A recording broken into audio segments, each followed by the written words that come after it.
Tom Miller rubbed his tired red eyes and nodded to the foreman. His shift at the auto plant was coming to an end, but the day was just past the halfway point for him. After a shower in the general locker room, he had 4 more hours waiting for him behind the bar at the Blue Horseshoe. It was hard at 52 to combine 2 jobs, but Tom saw no choice. Not since he'd buried his wife 3 years ago, left with a house loan and debts for her medical treatment. "Heard your Alex is getting married?" Brigadier Steve squeezed through to the locker beside him, pulling out a crumpled pack of cigarettes. "To that nurse who works at the city clinic?" "Yeah." Tom pulled on a worn windbreaker, hiding his sudden discomfort. "Registration's next Saturday. Cute girl. Lucky your boyfriend." Steve clapped him on the shoulder and walked outside, leaving Tom alone with the thoughts he'd been carefully chasing away for the past 3 months.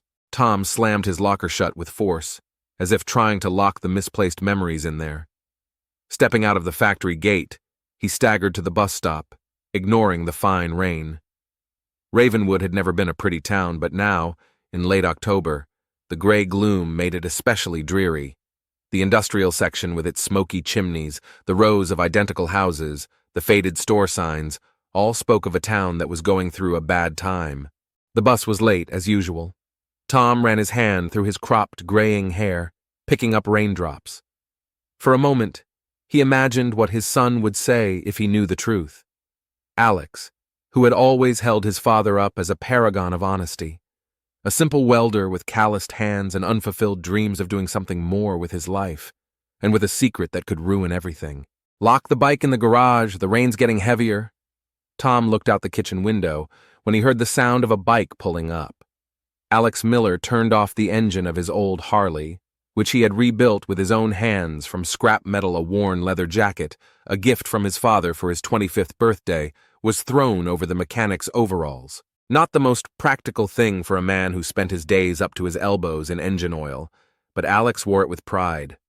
Old man Jenkins said the bike's ready for winter.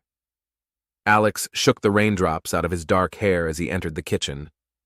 Changed the oil, checked the brakes. It's almost as good as new. "Doesn't the father of the bride pay too much attention to you?" Tom put a plate of warm dinner in front of his son. "Or is he just hoping you'll fix all his junk at a discount?" Alex grinned, rubbing the stubble on his chin. "Don't be sarcastic, Dad. He's fine with me, though he wasn't happy at first that his daughter had chosen an uneducated auto mechanic." Tom glanced at the crumpled wedding invitation lying on the table. The ornate letters read, "Alex and Kate invite you to share in the joy." His son's upcoming wedding should have been a reason for him to be proud. Instead, he felt a chill of dread creep up his spine. "Talk to Kate today?" he asked, trying to keep his voice casual. "This morning." Alex frowned. "She's been weird the last few days. She says it's nerves before the wedding and pre-wedding tests. But why would she take them when we've been together for 3 years? Medics, what can I take from them?" Tom nodded silently, turning away to the window. In 3 years, Alex had never once doubted his Kate, that she was the one he wanted to spend the rest of his life with. Tom knew that better than anyone. "You got a shift at the bar?" Alex glanced at his watch. "I can give you a ride. It's almost out of the rain. I can catch the bus." Tom hurriedly gathered the dishes. "Sleeping on the couch before work? You've been in the shop since 6 o'clock. I'll pass the shift to Mark." Alex stretched. "Kate and I have a costume fitting. We have to get there before the bridal salon opens." Leaving the house half an hour later, Tom was relieved. His son's upcoming wedding used to make his heart clench with joy. Now it was fear. But worst of all was the unknown. Had Kate taken the tests yet? Did she know the results? And if she did, what is she guessing? Dr. Nancy Green's office was small but tidy. Yellowed medical posters on the walls, an old-fashioned desk with a stack of cards, and a computer that seemed to remember the days of Bill Clinton were all that was there. Kate Jenkins nervously fiddled with the edge of her medical uniform. In her mid-20s, she'd been a nurse in this clinic for 5 years, spending more time here than at home. She knew every corner of this shabby one-story building, every doctor and orderly. Dr. Green was more than just a boss to her. She had become a mentor, especially since Kate's mother had died. "Sit down, Kate." Dr. Green took off her glasses. wiping the bridge of her nose. Her reddish hair was tucked into a careless bun. The results of your pre-wedding tests came back. Kate shook her head, smiling incomprehensibly. But that's just a formality, right? Blood type, Rh factor. You've had a full screening. Dr. Green paused, and something in her gaze made Kate's heart race. It's a standard protocol. Nancy placed the results sheet in front of her, but Kate didn't need to look at it. The look on Dr. Green's face spoke for itself. IV positive, Kate said mechanically, as if reading the diagnosis to a stranger. There's some kind of mistake. We double-checked. Dr. Green's voice was quiet but firm. I'm sorry, Kate. It's impossible. Kate gripped the armrests of her chair. I've only had one partner in the last 3 years. Alex. And I've always been healthy. Dr. Green folded her hands in front of her, the way she always did when she was about to have a difficult conversation. HIV can go symptom-free for years, Kate. You're a medical professional, you know that. Your viral load is low, which suggests that the infection didn't happen yesterday. No. Kate shook her head, feeling the room start to spin. Alex is perfectly healthy. He would have known. I would have known. You need to talk to him. Dr. Green squeezed her hand. And he needs to get tested too. It would ruin everything, Kate whispered, realizing for the first time the gravity of the situation. The wedding's in a week. We were planning a family. Children. With modern therapy, a lot of things are possible, Kate. But the important thing now was to find out the source and start treatment. Kate nodded, unable to hear any more words of encouragement. Scraps of textbook knowledge, statistics, routes of transmission came to mind. And one memory she'd buried so deep she'd almost convinced herself it didn't exist. 3 months ago, an engagement party. The little Blue Horseshoe bar was closed to outsiders, just her own friends, co-workers, family. Kate remembered going out to the backyard to breathe, dizzy from the champagne. She remembered Tom Miller being at her side, holding out a bottle of water. Are you okay? He asked, and she nodded, though the ground shook beneath her feet. What happened next was a jumble of memories. The conversation about how Alex was like his mother. Tom's sudden candor about how hard it was to be a widower. About how sometimes he felt so alone he was ready to climb a wall. Her sympathetic hand on his shoulder. And then, what was then? Blurred images, the feel of someone else's lips, the heat of shame when she realized she was kissing her fiancé's father, and panic, a drunken, vague panic when things went further. She met the morning after with a headache and a vague sense of nightmare. Tom had avoided her gaze all day. They had tacitly decided to pretend that nothing had happened, to forget it like a terrible dream. She'd almost convinced herself she'd made it up. But now everything was falling into place. Kate sat in an empty office, rereading the results of the tests. With trembling fingers, she pulled out her cell phone, dialing not Alex's number, but another she'd never used. We need to talk, tonight after your shift, at the bar. As she sent the message to Tom Miller, she felt nausea rise to her throat. The truth had to come out, no matter how ugly it was, and it must begin with the question she was afraid to even think about. Did Tom know about his diagnosis that night?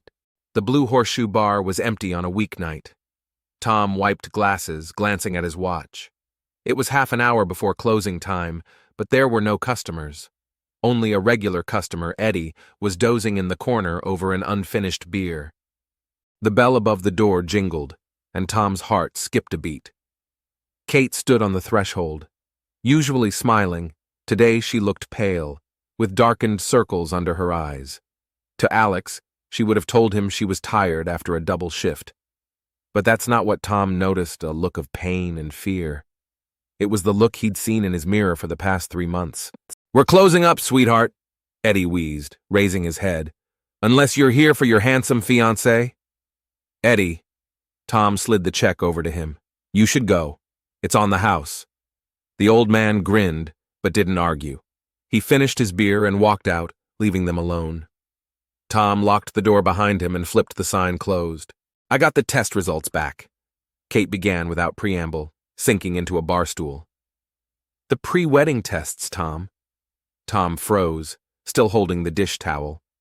His throat was dry. He squeezed out, even though he already knew the answer. He knew from the look in her eyes, from the way she sat, as if she were trying to take up as little space as possible. "I have HIV," she said quietly, almost a whisper, "and I only know one way I could have gotten it." Tom lowered his gaze, unable to look her in the eye. Outside the window, the rain intensified, drumming on the roof as if trying to drown out their conversation. "Did you know?" There was no accusation in her voice, only weariness. "When it happened, that night, did you know about your status?" Tom lifted his head. It suddenly seemed to him that his whole life had come down to this moment. One question, followed by the collapse of everything he'd tried to protect. "Knew," he said at last. "For almost a year now." "Knew," Tom repeated, as if tasting the word. "I found out after I was examined. The doctor said that with treatment you could live a long, almost normal life." "And you didn't think I was entitled to a normal life too?" Kate clenched her fists so white her knuckles turned white. "You knew about your diagnosis and still... you..." Tom set down the glass he'd been wiping, afraid his trembling hands would give him away. "It was a mistake, Kate. We were both drunk. I don't even remember half of what happened." "Don't you dare!" Kate's voice shook with rage. "Don't you dare act like you don't know what I'm talking about! You infected me with HIV and now you're playing amnesia?" Tom turned away, unable to look her in the eye. Of course he remembered that night. He remembered every detail, the way she'd laughed, the way her hair smelled like chamomile, the way he'd felt alive for the first time in 2 years since his wife's death, and how dead he'd felt the next morning when he realized what he'd done. "It couldn't have happened." Tom shook his head stubbornly. It was just a misunderstanding. A few kisses, nothing more." "Jesus, Tom." Kate covered her face with her hands. "Are you lying to me or to yourself right now? I tested positive for HIV. I haven't had any other partners besides Alex, and that night with you." Tom flinched as if he'd been slapped. For too long he'd convinced himself that nothing had happened, too desperate to believe that his secret would stay buried. "Alex is healthy," Kate whispered. "Otherwise I would have caught it from him a long time ago. So you're the source, and you know it."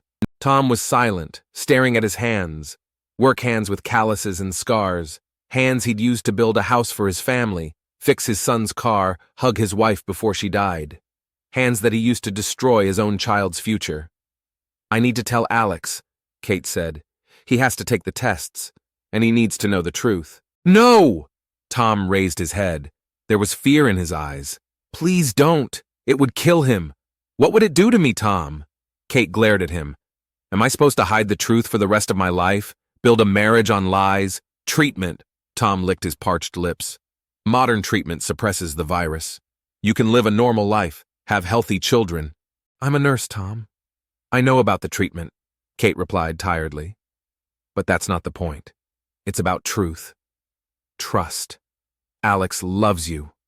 Tom's voice trembled. "Don't ruin that." Kate stood up, brushing his hand off her shoulder. "You ruined it when you lied to me. When you lied to your son." She walked out into the night, leaving Tom alone in the empty bar. The rain intensified again, drumming on the roof like an accusation. 3 days later, Kate sat in her small apartment staring at her laptop screen, a medical bill from a clinic in Greenfield, a town 40 minutes from Ravenwood, confirmed her worst suspicions. Thomas James Miller had been undergoing treatment for HIV for the past 14 months. Everything fell into place. Tom had known about his status months before their connection, knew and hid it. She couldn't believe her eyes, but the paperwork she'd gotten from working at the clinic didn't lie. The doorbell rang. Alex stood on the threshold with a bouquet of wildflowers she loved. His smile was open, trusting. Kate felt a lump in her throat. "You've completely disappeared." Alex kissed her cheek. "I wanted to see if you'd run away from me 3 days before the wedding. We need to talk." Kate took the flowers, shifting awkwardly on the threshold. "Sounds serious." Alex walked into the apartment, throwing off his jacket. "Is something wrong?" "Yeah." Kate paused, looking at his worried face. Her heart clenched with fear. "How do you tell someone you love that your love isn't enough to protect them from pain?" "I'm just overworked. Double shifts, wedding preparations." The lie came easier to her than she expected. Alex smiled in relief, hugging her. I told you not to take extra shifts before the wedding. Get some rest today. Do you want to watch that TV show you were talking about? Kate nodded, hating herself for being a coward, but unable to say the words that would change their lives forever. The next day, Kate stood at the Blue Horseshoe Bar again, but this time she wasn't in the mood to talk. In her hand was a folder of printouts. I know the truth, Tom. She tossed the documents on the bar. You've been in treatment for over a year. You knew about your diagnosis when Where did you get this? Tom turned pale when he saw his name on the medical paperwork. What difference does it make?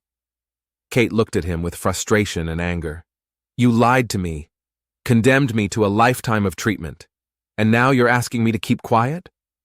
Tom lowered his head. I was afraid, he admitted quietly. Afraid that everyone would find out, that Alex would find out. After Martha died, he was the only one I kept waking up in the morning for. You were only thinking of yourself. Kate shook her head. And now, because of your selfishness, I have to choose between Alex's happiness and the truth. I'll tell him, Tom said suddenly, looking up. There were tears in his eyes, but only about his diagnosis, not about us. Let him think you got it from me through domestic contact. Domestic contact? Kate grinned. Do you really think he's going to believe that? He's not a child. Please. Tom grabbed her hand. Give me a chance to make things right. I'll pay for your treatment. Alex will never know the truth. You can be happy. Kate wrenched her hand away. You can't build happiness on a lie, Tom. Haven't you realized that yet? Tom stepped around the bar, blocking her path to the exit. You don't understand. He sounded desperate. Alex blames himself for his mother's death.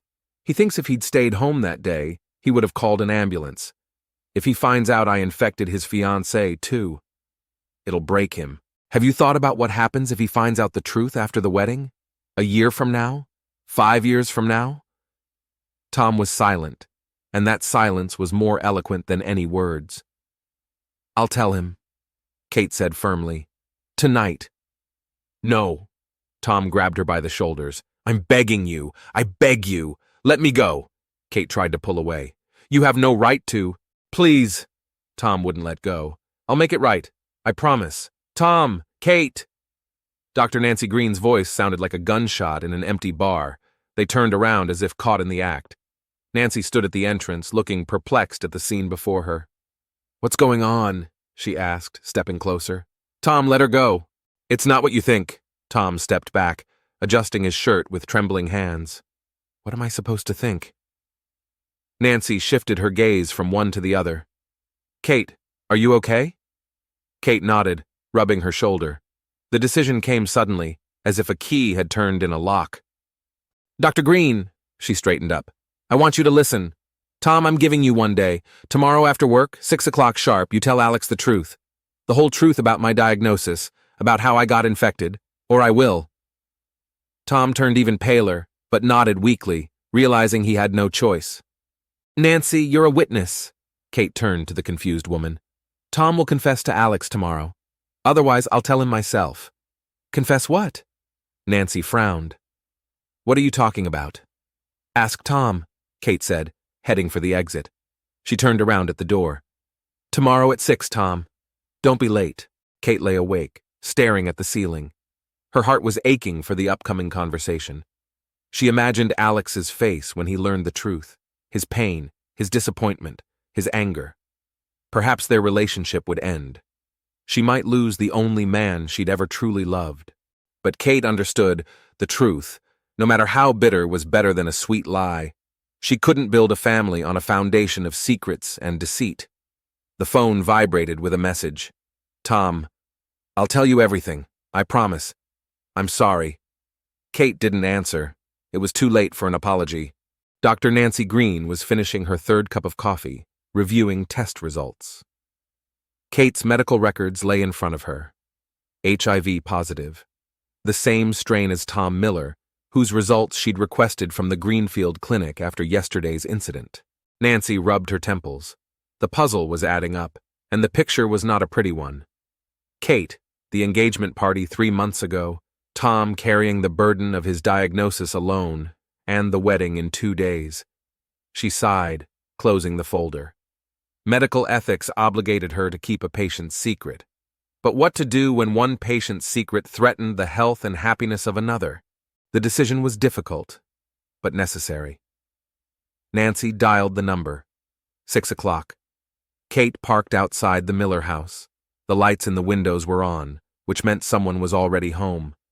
She gathered her courage for the conversation that would change their lives forever. Today the truth must come out, no matter how painful.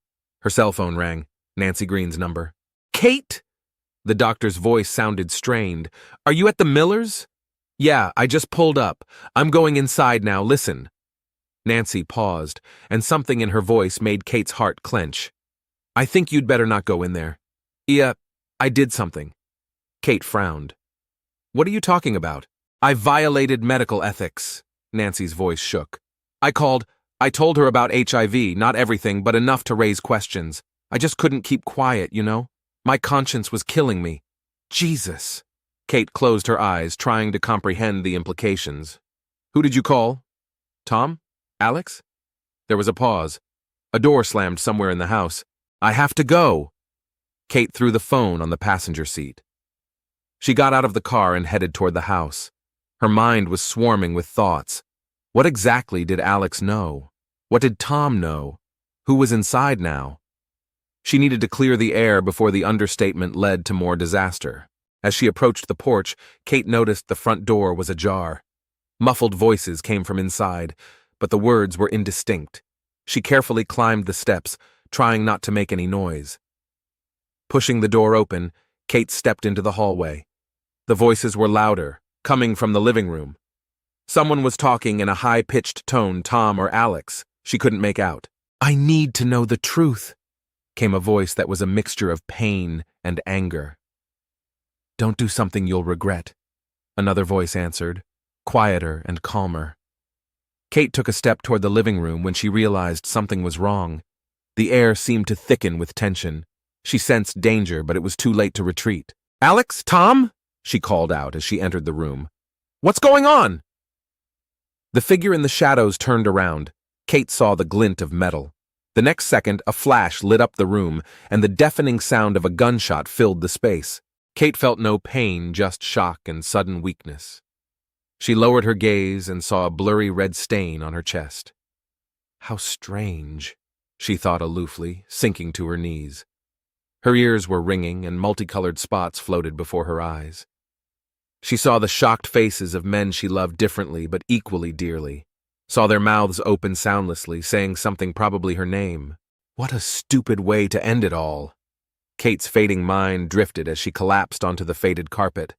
The last thing she saw was blood, her own blood, spreading out in a scarlet stain, like the final chord in the imperfect symphony of their lives.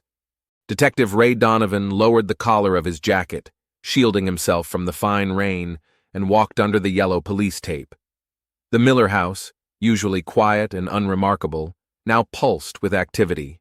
Police photographers, forensic technicians in gloves, patrol officers holding back curious neighbors, red and blue flashes of flashers painted the walls, trees and faces of gawkers in unnatural colors. "So, what have we got?" Donovan nodded briefly to the young officer Marquez guarding the entrance. "Victim is Kate Jenkins, 25 years old, a nurse at the city clinic," Marquez reported. "Single gunshot wound to the chest. Death was instantaneous. The call came from a neighbor, Mrs. Baker, about 1910. She heard a gunshot and called the police. Suspects? 2. Thomas Miller, 52, homeowner, father, and Alex Miller, 27, son." Marquez pointed to a police car at the curb where 2 men were sitting. Both were there when the first patrol arrived. Donovan nodded and entered the house. In the small living room, where the odor of gunpowder and blood reigned, forensic scientist Frank Wallace, a short man with stubble and tired eyes, was working. "Ray." Wallace nodded, not taking his eyes off the body. "Long time no see. What do you think, Frank?" "Shot at point-blank range." The expert pointed to the wound in Kate's chest. "Large caliber, looks like a .38. Bullet went through, lodged in the wall over there. Forensics already extracted it. Death was instantaneous direct hit to the heart." Donovan took a look around the room. Overturned chair, broken vase, signs of a struggle. Time of death? Between 1830 and 19 hours, I'll know more precisely after the autopsy. Wallace rose, taking off his gloves. There's something interesting, Ray. Both Millers have gunpowder residue on their hands, and they both claim they didn't fire a gun. Guns? Smith & Wesson revolver, .38 caliber, registered to Tom Miller. Found it here on the floor. Donovan frowned, making mental notes. What else? Victim was engaged to Alex Miller. The wedding was supposed to take place in 2 days. Wallace sighed. You know, I've seen a lot of deaths, but this one? She looked so peaceful, like she didn't know what was going on. Donovan stepped closer. Kate Jenkins was lying on her back, dark hair strewn across the carpet, eyes half closed, as if she'd dozed off. Only the scarlet stain on her chest gave away the violent nature of her death. Okay, I'll check the house, then I'll talk to the Millers. Donovan pulled on his gloves. Call me when you get the preliminary autopsy results. Alex Miller sat in the back seat of the police car, staring blankly in front of him. Blood-stained shirt, disheveled hair, blank stare, a man who'd lost everything in an instant. Mr. Miller. Donovan opened the door. I'm Detective Ray Donovan. May I ask you a few questions? Alex turned his head slowly, as if having trouble focusing on reality. I didn't kill her, he said quietly but firmly. I would never hurt her. Tell me what happened. Donovan pulled out a notebook. Alex swallowed. I got home around 6. Dad was there. He seemed upset, nervous. We'd had a fight. I found out that he had HIV and that Kate might be infected too. Dr. Green called me this afternoon. Dr. Green? Donovan raised an eyebrow. Nancy Green, the head doctor at the clinic where Kate worked, she said that the father and Kate... Alex hesitated, his voice shaking. That there was something between them. Go on. Donovan nodded. I was furious. I demanded an explanation. My father denied it at first, then admitted that he did have HIV, but he swore that nothing happened with Kate. Alex clenched his fists. I didn't know who to believe. And then Kate came in. She looked scared, confused, said we needed to talk. We were all yelling at each other. And then the gun showed up. From where? From my dresser drawer. Dad kept it there for protection. I don't remember who got it. It was all a blur. All I remember is that my father and I were fighting over the gun, and then a shot rang out. Alex covered his face with his hands. When I looked up, Kate was already falling. There was so much blood. Donovan wrote down the statement, watching Alex's reaction carefully. The grief looked genuine, but experience had taught the detective not to trust first impressions. Did you know about Kate's HIV status before Dr. Green called? No. Alex shook his head. She hadn't said anything. We were going to get married, weren't we? God, how could this have happened? Donovan nodded and closed his notebook. Thank you, Mr. Miller. Stay here. The officers will take you to the station for further statements. Tom Miller looked 70, though he was just over 50. Hunched shoulders, graying hair, deep wrinkles on his face. When Donovan opened the door of the police car, he didn't even look up. Mr. Miller, Donovan began, tell me what happened tonight. I killed her, Tom whispered. It doesn't matter who pulled the trigger. It was my fault. Let's go in order. Donovan sat down next to him, leaving the door open. How did it all start? Tom looked up slowly, and Donovan saw the endless fatigue in his eyes. I've been sick for over a year now. HIV. I'm in a clinic in a neighboring town, so no one will know. Here in Ravenwood, everyone knows everyone. He paused. 3 months ago, Kate and I, something happened that shouldn't have happened. Just the one time. We were both drunk, celebrating our engagement. I'm not proud of it. Have you told your son? No, Tom shook his head. I couldn't. Kate and I agreed that it would be a thing of the past, a mistake no one would ever know about. What happened today? Dr. Green called Alex, told him about my diagnosis, hinted that Kate was infected too, probably because of me. Tom ran his hand over his face. Alex came home furious, demanded the truth. I tried to explain, then Kate showed up. And then what happened? Things got out of control. Alex screamed, I screamed. Kate begged us to calm down. Alex pulled a gun out of the dresser. Tom was silent, remembering. I don't think he meant to shoot. He was just out of his mind. I tried to take the gun away. We struggled, and then the shot went off. And Kate, God, Kate. Tom covered his face with his hands, his shoulders shaking with silent sobs. Who pulled the trigger, Mr. Miller? Donovan asked quietly. I don't know, Tom whispered. I swear I don't know. The gun was between us. Could have been an accident. Donovan closed the notebook and got out of the car. The officers will take you to the station. We'll continue there.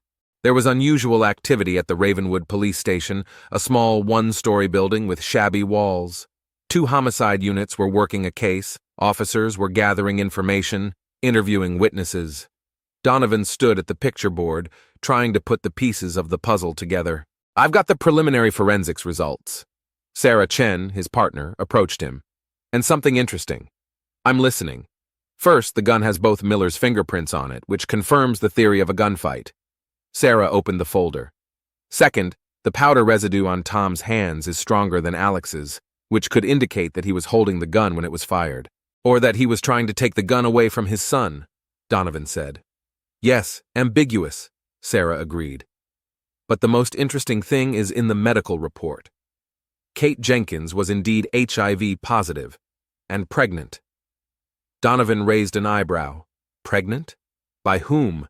DNA testing will take time, but the timing is probably from the fiancé. Sarah shrugged. She hardly knew herself. The time frame was very short. What else? We found Dr. Nancy Green. She's testifying in room 3 right now. Donovan nodded and headed that way. In the small interrogation room, Dr. Green, a 45-year-old woman with reddish hair gathered in a tight bundle, sat clutching a glass of water. Dr. Green, Donovan sat down across from her, tell me what you know about what happened. Nancy looked up, her eyes reddened with tears. It's my fault, she said quietly. I shouldn't have called Alex, but I thought he had a right to know. To know what? About my father's health. That Kate. That she might be infected too. Nancy sipped her water. I knew about Tom's diagnosis. He came in for counseling a few months ago, then decided to get treatment at Greenfield, and last week Kate got her test results back positive. So you thought she got it from Tom? That's what she thought. Nancy shook her head. Came into my office in shock. Said she'd had an episode with Tom a few months ago. An isolated incident, a mistake. She didn't know what to do. Afraid of ruining her relationship with Alex. Why did you call Alex instead of advising Kate to tell him herself? Nancy lowered her eyes. I thought I was doing the right thing, that he should know the truth before the wedding. Donovan scrutinized her face. Something in her story didn't add up, but he couldn't yet figure out what it was. Were you at the crime scene? Yes, Nancy nodded. Kate called me, asked me to come over. Said she was going to tell Alex everything and wanted me to be there, as moral support and as a doctor to explain the medical aspects. But when I arrived, her voice shook. Go on, Donovan urged. When I arrived, it was too late. I heard a gunshot, ran into the house and saw them Tom and Alex standing over Kate's body. The gun was on the floor between them. Which one of them fired the shot? I don't know. Nancy shook her head. They were both in shock. Alex was screaming. Tom was trying to stop the blood, but it was too late. Donovan made a note in his notebook. Thank you, Dr. Green. Please stay in town. We may have additional questions. 3 days later, the investigation hit a dead end. The evidence pointed to both Millers, and neither one in particular. Donovan was sitting in his office studying the crime scene photos when there was a knock on the door. Come in, he called out, keeping his eyes on the documents. Sarah Chen entered, holding a folder. We have new data, she said, placing the folder in front of him, and they change everything. Donovan opened the folder and ran his eyes over the documents. His eyebrows rose higher with each line. Are you sure? Absolutely. Sarah nodded. I double-checked it 3 times. God damn it. Donovan slammed the folder shut and stood up. Get the warrant ready. I'm going to her place. Dr. Nancy Green's house was in a quiet neighborhood not far from the clinic. The manicured garden, the neat facade, the drapes on the windowsill spoke of a desire to create the perfect impression. Donovan rang the doorbell. Nancy opened it almost immediately, as if she'd been expecting a visit. Detective Donovan, she smiled weakly. Come in. Tea, coffee? No, thank you. Donovan strode into the living room. I have some new questions, Dr. Green. Of course. Nancy sat down in the chair, folding her hands in her lap. I'd like to help. Donovan pulled a photograph from his pocket and placed it on the table in front of her. Do you know what this is? Nancy looked at the picture and turned pale. The photograph was a medical report with test results. How she began, but Donovan interrupted. We got a warrant to look at the medical records of everyone involved in this case, he said calmly. And we found an interesting fact. You're HIV positive too, Dr. Green, for over a year now. Nancy clenched her teeth but said nothing. And the interesting thing is, Donovan continued, you and Kate Jenkins have the same strain of the virus, whereas Tom Miller's is completely different. What are you saying? Nancy's voice trembled. That Kate Jenkins couldn't have gotten it from Tom Miller. Donovan looked her straight in the eye. But she could have contracted it from you. For example, in an accident at the clinic, when a nurse accidentally pricked herself with a needle after a procedure. Such an incident was reported 3 months ago, but you didn't report it to your superiors or offer Kate preventive treatment. Nancy was silent, her hands trembling. You framed Tom Miller, Donovan continued. When Kate learned of his status, you confirmed her suspicions that Tom might have been the source. You called Alex, knowing it would lead to conflict. And then, enough, Nancy interrupted him, her voice suddenly hard. I know my rights. I don't have to answer your questions without an attorney. That's right, Donovan nodded. But there's something else. We found a witness, Mrs. Baker. She saw you enter the Miller house 10 minutes before the shooting, not after, as you claimed. Nancy turned even paler. She's mistaken. I don't think so. Donovan pulled out another document. We also have the ballistics results. The shot wasn't fired during the struggle, but from about 2 meters away. Someone took cold-blooded aim and pulled the trigger. Nancy stood up, her eyes filling with tears. You don't understand, she whispered. She was going to ruin everything. My career, my reputation. She threatened to tell everyone that I was responsible for infecting her, that because of my negligence. Nancy faltered, realizing she'd just confessed. Donovan rose slowly. Dr. Nancy Green, you are under arrest on suspicion of the murder of Kate Jenkins. You have the right to remain silent. Epilogue, 6 months later. Ravenwood Cemetery was drowning in fall leaves.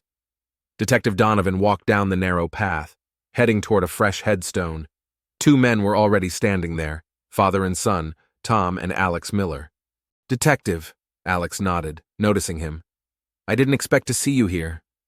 I wanted to make sure you were all right, Donovan replied. How are you? Alex shrugged. Day by day. Sometimes it's easier, sometimes it's harder. But we're getting through it, right, Dad? Tom nodded, adjusting the bouquet on the grave. The doctors say that with the new therapy, I have a good chance of living a full life, he said quietly.